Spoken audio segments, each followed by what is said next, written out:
Let's hit it. Hey, y'all, I'm so excited about today.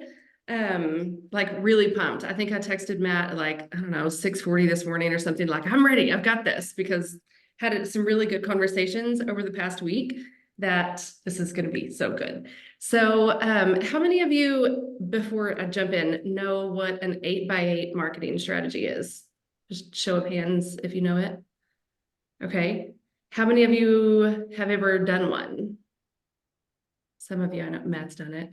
Okay, how many of you have ever taken your 8x8 and just stopped at the end of it and not continued on? Most people, right? So, okay, an 8x8 is a marketing strategy where you take a really specific, sorry, my computer's so shaky. You take a really specific group of people. It could be your database, it could be a neighborhood, it could be an area that you're farming, and you reach out to this very specific group 8 times over 8 weeks. So it sounds like a lot, but there was this company back in like 2021, 2022 that did an experiment to see how effective an 8x8 marketing strategy is. So first they went into a neighborhood, they went door to door, knocked on it, asked everyone, just a short survey. They said, who is the #1 real estate agent in your area? They got a million different answers, right? Their friend, the person that sold them this house, oh, so-and-so lives around the corner. They got all these different answers. So they go back to their office and they made up a fake real estate agent. He literally did not exist. Facebook profile, made that up, new name, new company, everything.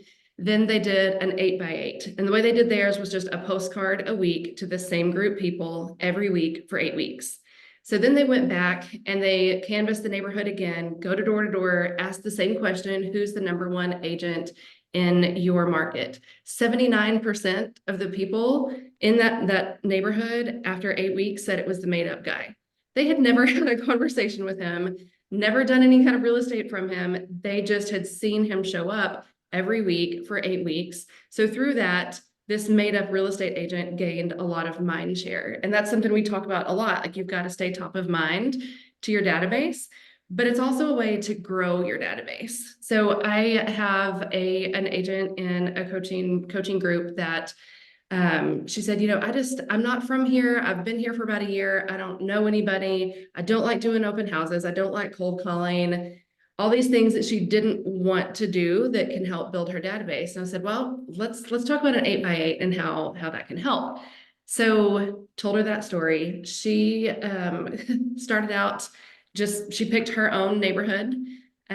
She has mailed a postcard. She has followed it all up with phone calls like, hey, I'm your neighbor. I'm a real estate agent. Did you get my card? And then she's got this whole thing planned out. Well, already she's had 4 or 5 people reaching out to her like, oh, I didn't know you were in real estate and you live around the corner. I want to talk to you. We're thinking about doing this. And it's only like 3 weeks in. So I know it's going to be a really amazing plan, or amazing. She's going to get amazing results out of it at the end of it. But the thing that I'm really challenging her with is at the end of it, what I've seen a lot of people over the years do is they create this awesome plan, and it doesn't have to be postcards. It can be, we'll go into details here in a second, but people create this awesome plan, they execute it over 8 weeks, and at the end of it, they're like, okay, cool, I did it. Where's all the business? And they sit back and just expect that business is going to come in. But you can't leave it there. It's this amazing, you just put in all this work for 8 weeks, but now you have to take all of those people, all the connections that you make, and feed it into your 36 touch plan. That's just your ongoing reaching out to people forever. It's a great way to add people into your database. So one of the things that she said was, well, sending out mass postcards to an entire neighborhood every week for 8 weeks, that can get expensive. I actually did the math last night. And for my neighborhood where I live, it would cost approximately $500 a week. I was like, dang, that's a lot, right? So we have been going through thinking of other ways that she can make sure that she gets in front of this entire neighborhood every week for 8 weeks. So what are some of y'all's thoughts on that? Like, what are some ways that y'all can get in front of a set group of people? It doesn't have to be a neighborhood. Maybe you haven't really done much marketing to your database yet, this is a really good way to start that and then get people into your forever follow-up, your 36 touch plan. So what are some things that you could do every week over 8 weeks to get in front of a group of people?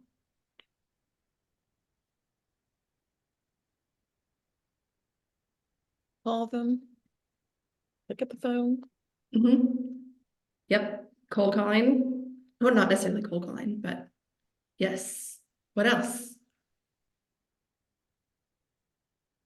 You could do social media posts and then even try to boost those posts, which boosting a post doesn't take, it takes a little bit of money, but not as much money.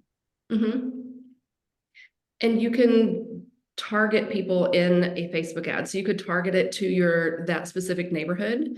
Or if you created a list of people, if it was your database that you were going after, you can target an ad to a custom list in your Facebook.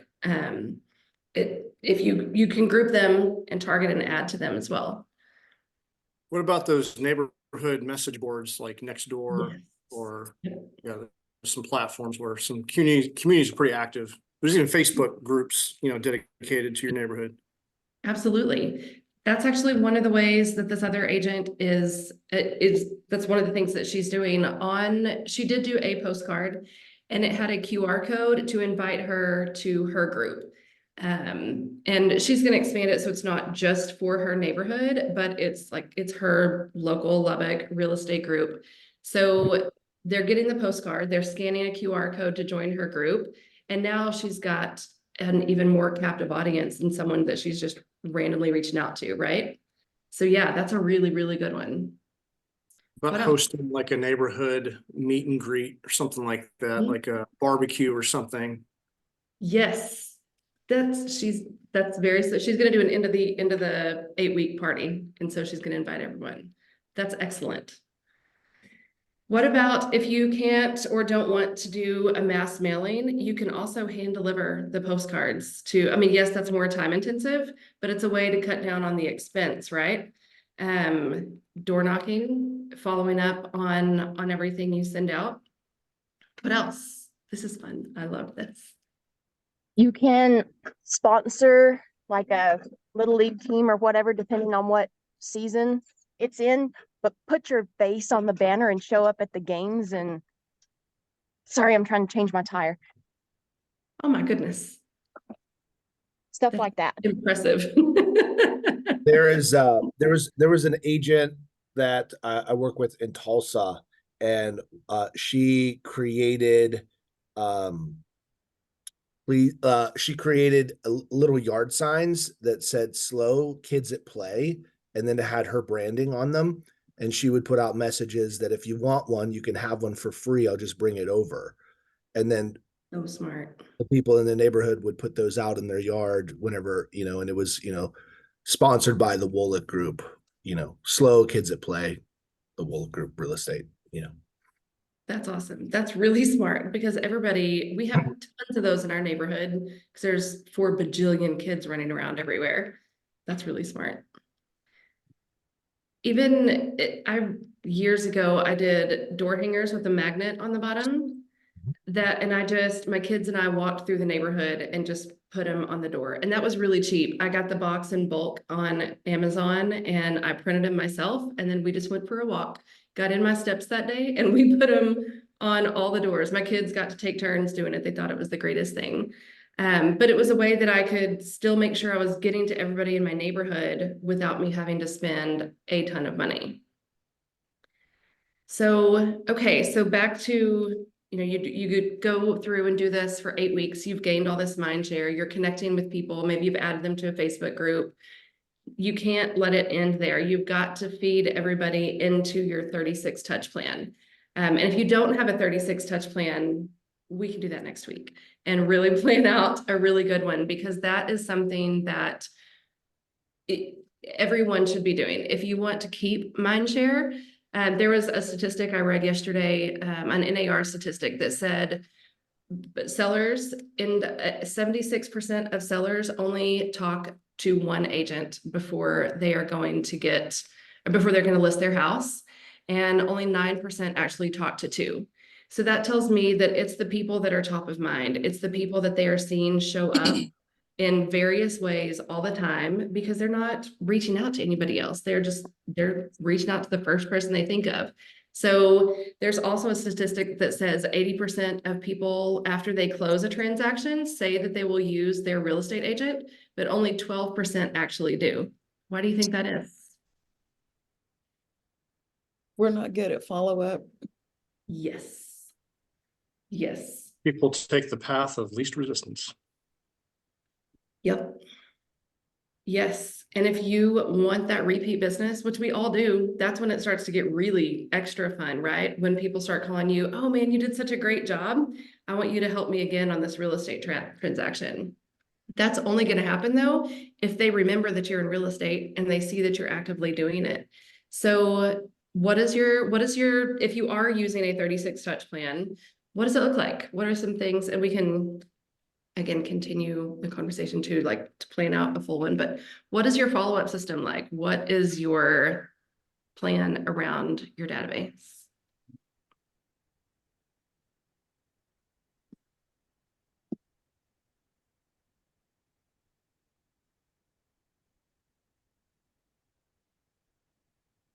I'm practicing Matt's pause. He's so good at it. And I'm like, oh, I could fill it in, but I'm not gonna. But you've already broken the pause by talking about the pause. I know. I'm practicing. Practice. First One rule of the first easiest rule about routes is, one of the easiest routes is find your clients either on LinkedIn or on Facebook, and send them a friend request because they're going to post, and that gives you the opportunity to respond to those posts either in the post or even send a card. So if you see like an anniversary, you can send an anniversary card, note the date, and put that in your database. It's a matter of building it over time too. So, Mhm. but everybody uses social media in one form or another. So, just being connected has helped me with some of the clients that I want to be connected to, right? Not don't want to be connected to all these clients, but that's one of the easiest routes because then you're part of their life daily when they go post either on LinkedIn for a new job promotion, or on Facebook for anniversary, or they got a new dog or something like that. Yes. Because that's super easy to respond and doesn't take a whole lot of time. I'm new to my community because I don't really know anyone up here. And I've been focusing on LinkedIn because you can target. So I've been adding people in my local area, real estate agents and people working in prominent businesses. I had 20 a day, and reach out to them, send them a message. Hey, I just got out of the army. I'm up here just making connections. That's what I love about LinkedIn. And I heard someone say, I used to think LinkedIn was so boring, but someone said there's so much opportunity on LinkedIn, and you stand out. If you just post once a week, you're like in the top 1%, and people actually see it. They may not respond to it, but they see it. It's like LinkedIn it's a gold mine if you just interact a little bit and know how to use it. So, but pretty good tool. It's been very helpful. That's how I got connected here. Oh, nice. That's awesome. keep in mind who you want your end result to be, right? If you're looking for more sellers, then the information or the content that you're posting should be seller focused, seller driven. If you're looking to pick up more buyers or investors or etc., then whatever your touches are should be answering the next questions that they may be having when they're ready. So if you're looking for listings and sellers, well, what are some of the things that sellers are beginning to search for, ask about, or look for 6 to 9 months before they're ready? And that's the content, that's the value that you should be sending. What are and then if you wanted to even plus it, then make it clicky, make it sticky. Have the subject line be pretty controversial, like your agent will never tell you these top 3 things to do to get your house ready. Like, here's the 5 biggest mistakes all sellers make when getting ready to sell their home. And then you've got your lists, etc. Or, this tip is almost illegal when it comes to getting your home ready to sell. That's the kind of stuff that's going to stop a scroll. So, and if it's in the subject line, it will get clicked and opened. So don't be afraid to be slightly controversial, clicky, whatever that is, right? And then Clickbait. yeah, well, it is what it is. Know what? But it's not really clickbait. You want them to click, but you're going to follow up on actually what you're saying. As You're not long as just getting them as to long click. as what's in it matches, then it's not considered spam or clickbait, right? Like you get bounce rates. People get really upset with if your subject line has nothing to do with what's in there. Well, like if you go blah blah blah blah, and they go in there and be like, now that I've got you here, ha ha ha, we're going to talk about this unrelated thing. The unsubscribe, unsubscribe. Or AI generated with just packed with keywords. Right. Those articles really irritating. So yeah, so when it comes to thinking about, what is your ongoing content that you're putting out there, and this is the kind of stuff that you can be repurposing and reusing year over year with some adjustments and just adjusting it, the headline and the subject line. Jay, the eight, you being not from your area, the 8x8 plan would be a really great way for you to start building your local database as well. Do you have a The- template or something? Because I'm not quite sure what this is. The 8x8? Yep. That is reaching out to just a specific area. So you could take your neighborhood, for example, and reaching out to everybody in your neighborhood once a week for 8 weeks. So whether that is a postcard to everyone, and then maybe following up the next week with door knocking, and then the next week with a phone call. The inviting them to the neighborhood get together, like we were saying a minute ago. That's a really great way that you can start building up that local database and then feed it into a long-term follow-up plan later. What's the first 8 stand for? So it's 8 weeks. What's the other 8? 8 touches. 8 times, 8 touches touches. in 8 weeks. Mhm. Okay. Is there like a certain amount of people we're trying to target? No, it's really entirely up to you and however you want that to look like. It just needs to be the same group for that entire 8 weeks. Sometimes people say, well, I called this neighborhood, so now I'm going to move on to this one. No, you stay in this one area, whether it's your neighborhood, whether it's your community, whatever, as you build up your database, if you want it to be your database, you're going to consistently reach out to that same group 8 times over 8 weeks. Awesome. And then they transition into your evergreen program, which Yes. should be anywhere from 33 to 38 to 52 touches per year in varying modalities. So the psychology behind this 2-step process is that on the front end, you've got to be a little bit more aggressive to establish or break through into mindshare. And then it takes a little bit less over time to maintain mindshare. So any new relationships, whether it's new neighborhoods, open house guests or visitors, for sale by owners, or any new activity or source that you're going after, you should hit them first with 8x8 to break through, and then a 36 to 52 touch to maintain and really cultivate the relationship. 36 to 52 per year. So like Per a year, yeah. So you're doing bi-weekly or weekly. Yeah, 2 to 3 touches a month, right? 2 to 3 different touches a month, and then there's phone calls, and then possibly a card and visits, and there's so many different ways of building out that number. Much of it can be automated. A lot of it is the highest value touches are going to be more one-to-one. And yet it's just to manage and cultivate that relationship. So whenever they are ready, which we can never tell, we can't time it, right? When people are ready to go, they're ready to go. And oftentimes they're just not thinking about us, but they will remember, oh, we get that email every so often. Now that we're ready, pay attention. Next time that email comes in, let's reach out to them. Like that happens often. Because if somebody was like, well, who's your favorite tire store? And I'm like, I don't know, but I do know that every so often we get this coupon thing for like a free rotation or something. And boom, there it is. Big O Tires in Olathe just came in. I was like, ha, I knew it. They managed to maintain their systems. I didn't remember the exact name, but I did know, hey, they send us something. So the next time it comes in, I'm not just going to go mail trash, which is a touch. Like, oh, trash. That's a touch, which is why one of the biggest mistakes agents make is they spend all of this time and all of this money investing on the right paper, glossy versus matte, full color versus not, 8.5 by 11 or 5.25 by 3.9 or double. Like, no, it's they're gonna get their mail and they're gonna go, huh, trash. That's the touch. And so if you really want to make the biggest ROI impact, Tony DeCello was one of my coaches and mentors. His database touch was black and white printouts. He said his goal was mind share. You're not going to get anybody off of like this beautiful postcard. They're going to be like, oh man, can you feel the quality of this thing? Oof, this ooze is awesome.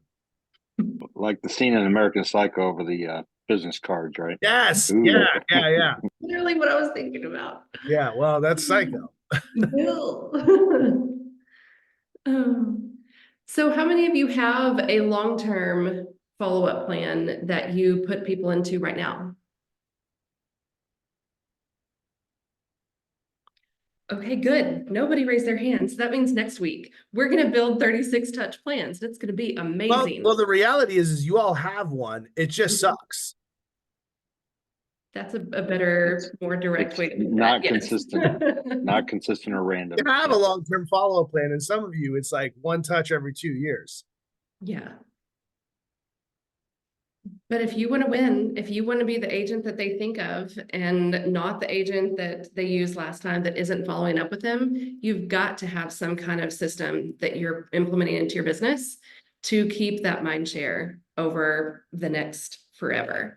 And I promise you that over half the agents out there that whether it's in your market or somewhere else, they're not sticking with a good plan because people make it too complicated. They're like, oh, it has to be this big, flowery, fancy thing. Nope. It just needs to be really simple and something that you'll actually follow up with and stick with.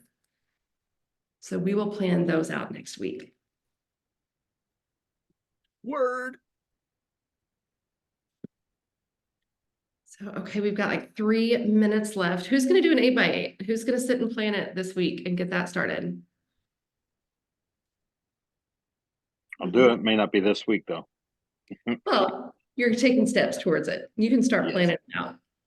I got the notes. A Good. great book that comes to mind that helped me when I was a recruiter, because we had very limited resources when it came to marketing, was a book called Guerrilla Marketing. And it talked just about these types of tactics, like Nice. how to just, door to door knocking, flyers, what inexpensive ways to make the most impact. So I might go back and kind of put that one on Audible and blast through that one again, because this what helps with this one. And it helped out a lot when I was a recruiter. Nice. Another book along those lines would be Ninja Selling also, which is specific to real estate. Real estate agent, not real estates, but real estate agents. Ninja Selling, he's got the touch plan and it's pretty much step by step in that book, so it's easy to follow. Something that came to mind, and I heard it, but I don't know what the parameters are because I don't know what's legal and whatnot when it comes to referrals, but making like a list of recommended roofers, plumbers, lawn people, that could be like a freebie that you could, but what are can you do that? Is that legal when it comes to real estate? That's not RESPA.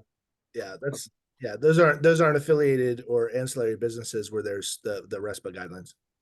Okay.